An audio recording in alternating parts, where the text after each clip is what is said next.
education. Good variety of music. Uma mdewuka masifunde sikhule sakuhlala sikhule size ngolwazi nokuchuma mdewuka on Matakane exclusively on Vukani FM. 25 imizuzu nesiqingatha phambi kobana kubethe intsimbi ka-10 o'clock nditshilo ke ndathi ngoku singena kwizigcino phelile wethu we talk all things health. Namhlanje ke we are unpacking into esibiza ngobana ke yi-neurosyphilis.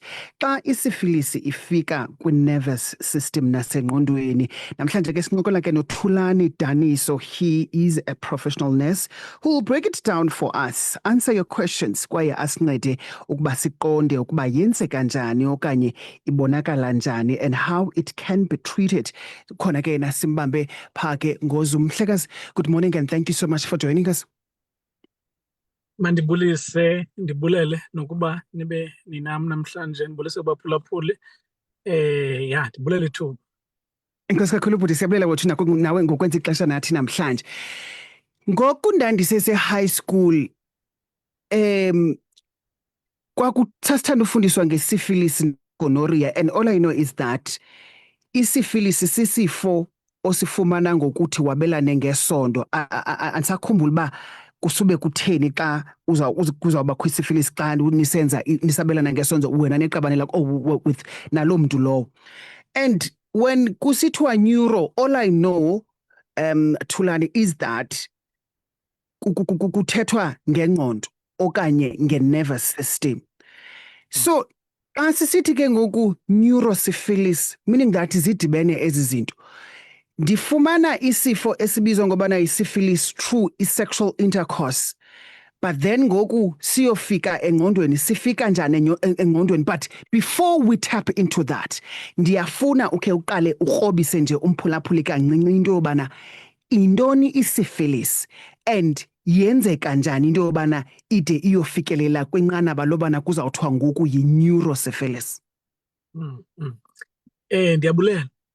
I-syphilis, masiqale kwindaba ye-STI. Okay. I-STI zizigulo ezingena okanye ndingathi zii-infections ezingena ngokwabelana ngesondo. That's why uyabona le abbreviation ithi STI, sexually transmitted infections, meaning that ayikho enye indlela engena ngayo ngaphandle kokwabelana ngesondo. Ziquka ke i-gonorrhea, ziquka i-syphilis, ziquka i-HI virus. So zonke ezo zi-STIs. So i-syphilis lena yenye yelo luhlu le-STIs.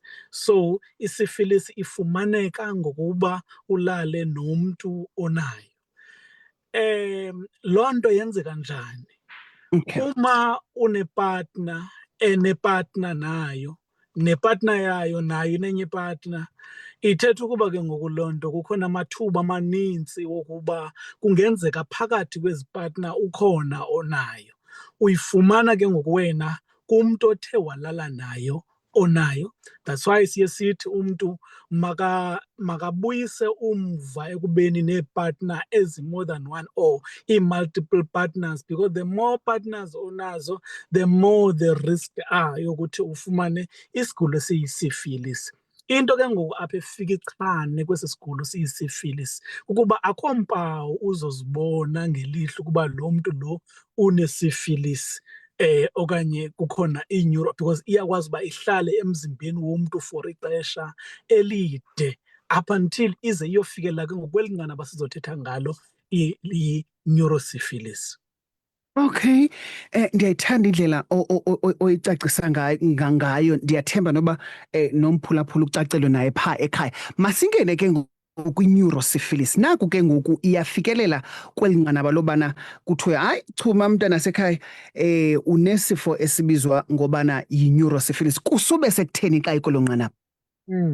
So as soyifumene le STI le eyi-syphilis, Sure. Isifilisi ihlala emzimbeni womntu ingabonakali for iminyaka. Ithetha ukuba loo nto le izohlala i-untreated for iminyaka. Now into eyenzekayo, le infection iye inyuke ngegazi to ukuba iyofikelela kwii-meninges zengqondo, kulapho ke ngoku iye ifike ke ngoku yile nto kuthiwa yisifilisi, ngoba ngoku sele inyuke yayokufikelela phi engqondweni, then kulapho i-affecta ke ngoku ingqondo yalo mntu uthe wayifumana.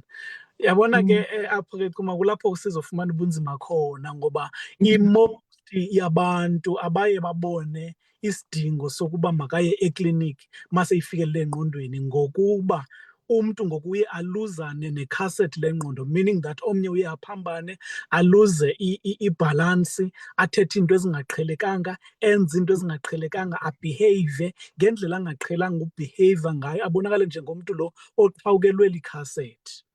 But ke ngoku ukuthi ngokwe-culture yethu isigulo esinento nengqondo phakathi sisi-associate kakhulu nentakatho. Lo mntu ke ngoku uye athathwe asiwe ebantwini njalo njalo. Ngeli xesha asiwe ebantwini, i-infection iyakhula apha kuye engqondweni. Then ke ngoku kulapho umntu abe completely brain damaged okanye abe psychiatric completely because of i-syphilis lena khange inyangwe kwangexesha. So yes, so now ke ngoku kweli nqanaba ke ngoku le neurosyphilis, le syphilis now ihleli apha engqondweni, itshintsha i-behavior yalo mntu completely. Akasenguye lo mntu ebenguye, akasahlambi ngoku, uthetha izinto ezingaqhelekanga, ukuba ubani wathakathwa kwenzeka kanje, ubona izinto ezithile, une-beliefs ezithile ezingaqhelekanga, ngenxa yokuba ngoku i-syphilis inyukele phi engqondweni. I-syphilis iyakwazi unyangeka because if ukhawuleze wayinyanga i-syphilis akwazi uba ne-neurosyphilis. I-neurosyphilis ke ngoku iyakwazi unyangeka yona, siyakwazi ubana sinyange umntu aphinde abuyele back to isimo sakhe ebesiso before sibe sigaxeleka kule ngxaki. If yes, itrithwa njani? If ayikwazi utrithwa, Thulani, zeziphi izinto esinokuzenza okanye ekufuneka into yobana zenziwe now that sikule situation to ease the situation? I-neurosyphilis iyanyangeka. Okokuqala izinto sitsho ukuba sizobona apha i-behavior erongo yomntana wakho okanye cousin wakho okanye njalo njalo. I-behavior yakhe izotshintsha, abonakale eqhawukela lekhasethi. Kumele uba umse esibhedlele. Ukumsa kwakho esibhedlele ke ngoku akazutritwa njengomntu o-psychiatric, ngenxa yokuba uzokwenziwa i-test. Nayiphi na i-healthcare center inazo ii-test ze-syphilis. Umntu o-active sexually, I think ukuba it's advisable ukuba umane uye ukuzijonga i-syphilis egazini lakho, ngenxa yokuba nditshilo ukuba ayinampawu. Iimpawu sizibona xa seyi-neuro futhi isengqondweni. So ke ngoku xa ufika esibhedlele, ufika phayana uadmithwa kwakho, njengokuba uzobe ubonakala njengomntu omkelwa zingqondo. Okay. Uzokwenziwa i-test. Once kufunyanwe i-test zisithi une-neurosyphilis, meaning that wena awuadmithwa kubantu baka-psychiatry abagula ngengqondo, even though i-behavior yakho izobe ifana nabo, but wena kufuneka kunyangwe le ngxaki ye-syphilis.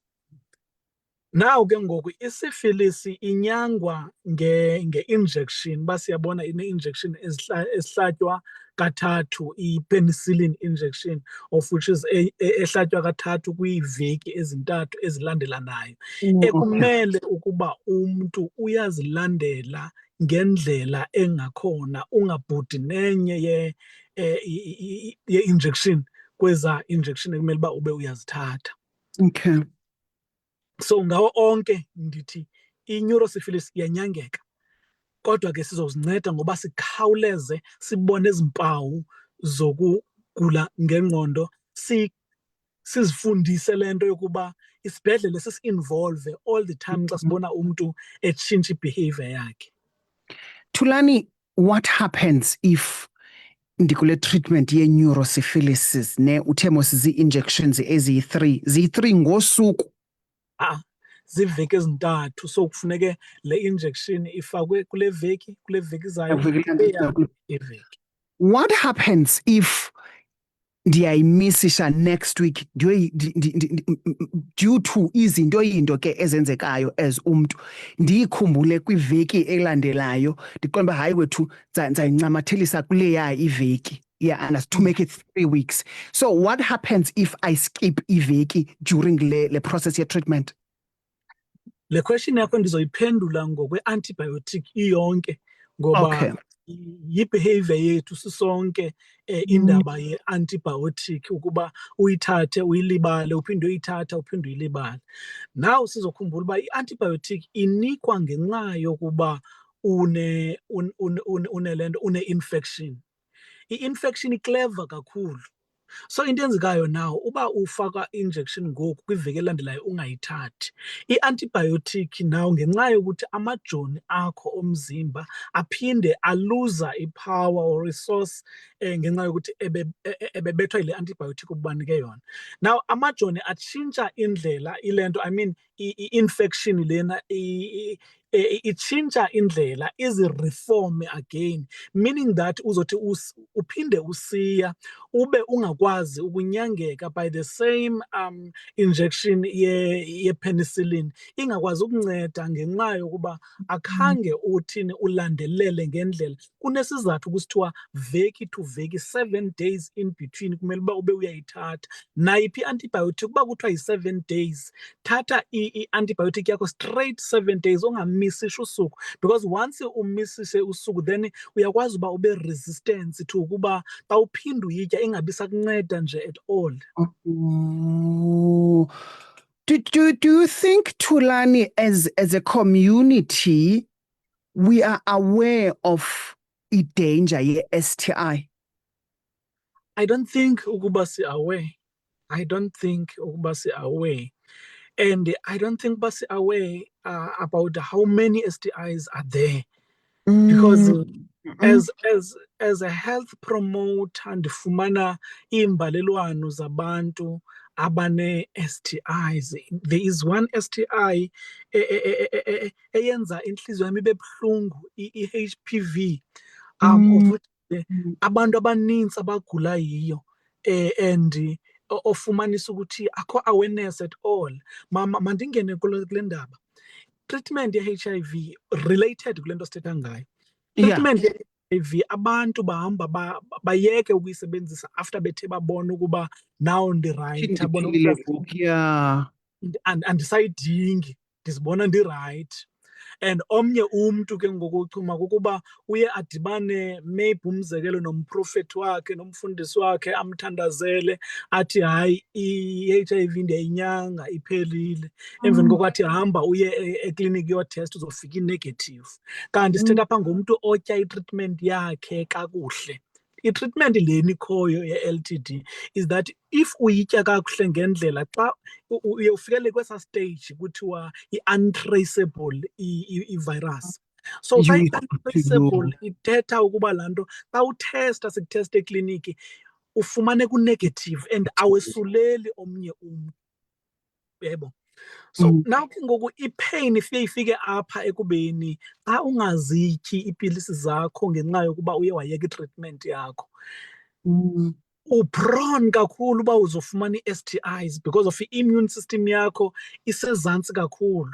Most yabantu abafumana izinto ezilike i-HPV, i-neurosyphilis zi-endaphe ziba damage among abantu abathe bayeka i-treatment zabo up until to bayilede ilide kwi-stages ze-cancer.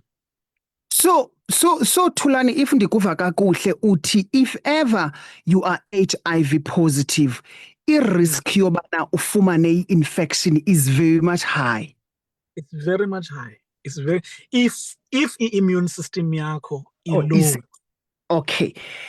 Abanye abantu ke now that sesikulomba wobana sifaka abantu with chronic illnesses, in as much as bana ababengaguli basondele kakhulu kum, ndisoloko ndingafuni xa sincokola ngezi zinto ndibashiye ngaphandle abantu abangomama abakhulelweyo.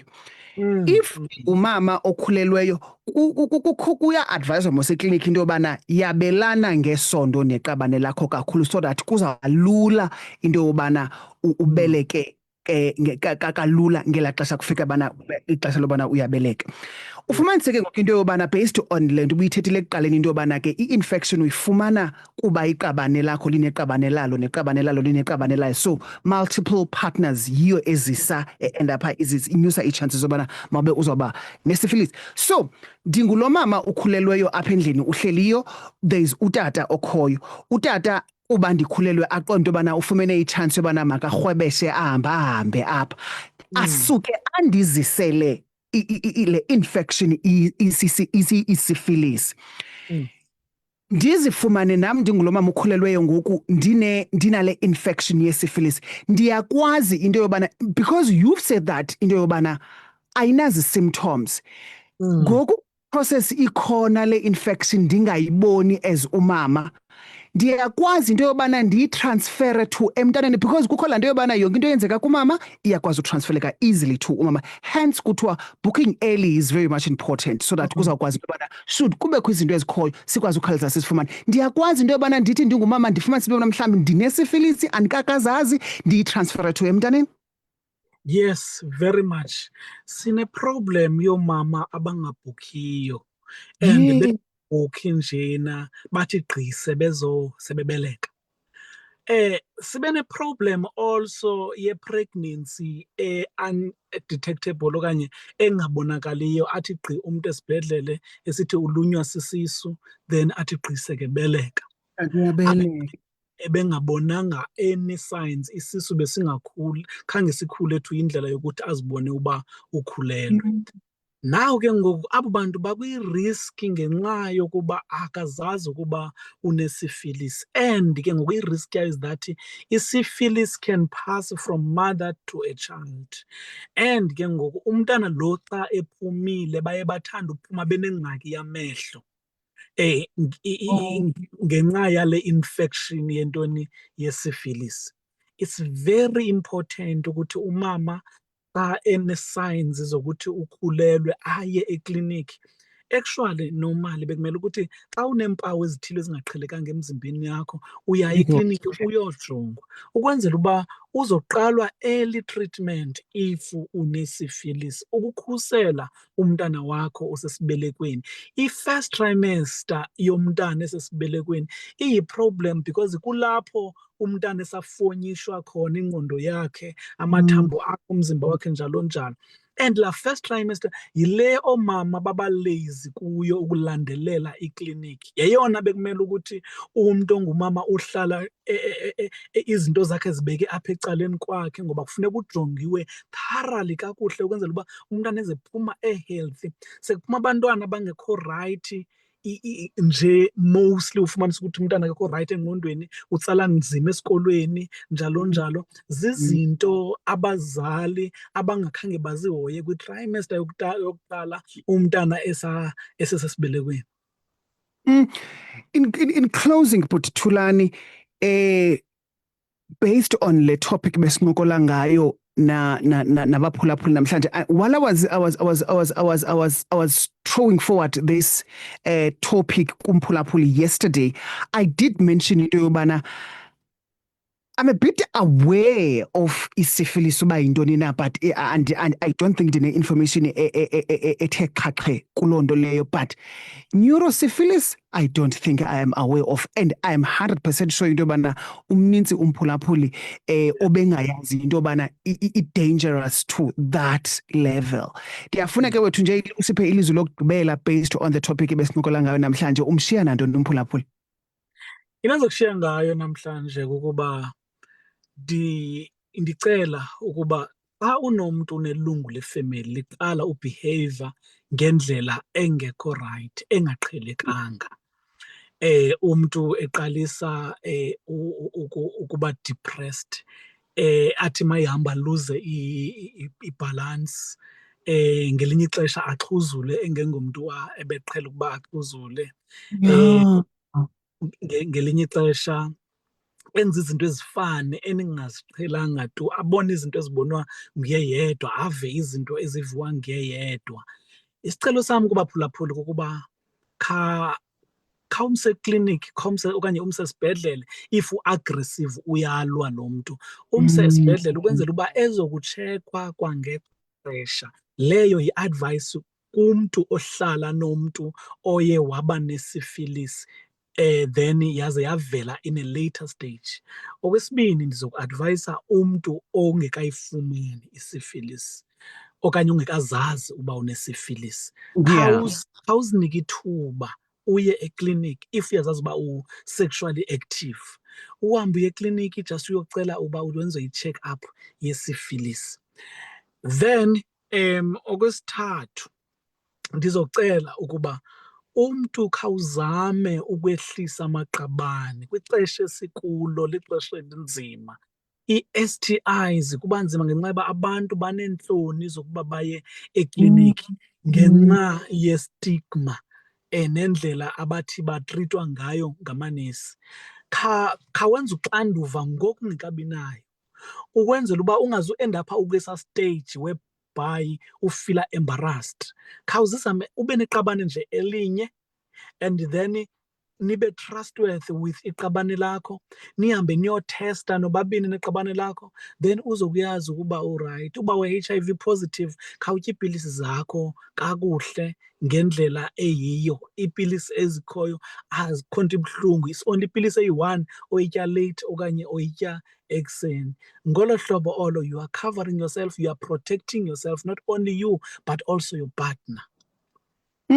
Kusakhulu bhuti wethu, siyabela ngexesha lakho benemini mandi. Enkosi, ndiyabulela. Ndathelela impilo yakho.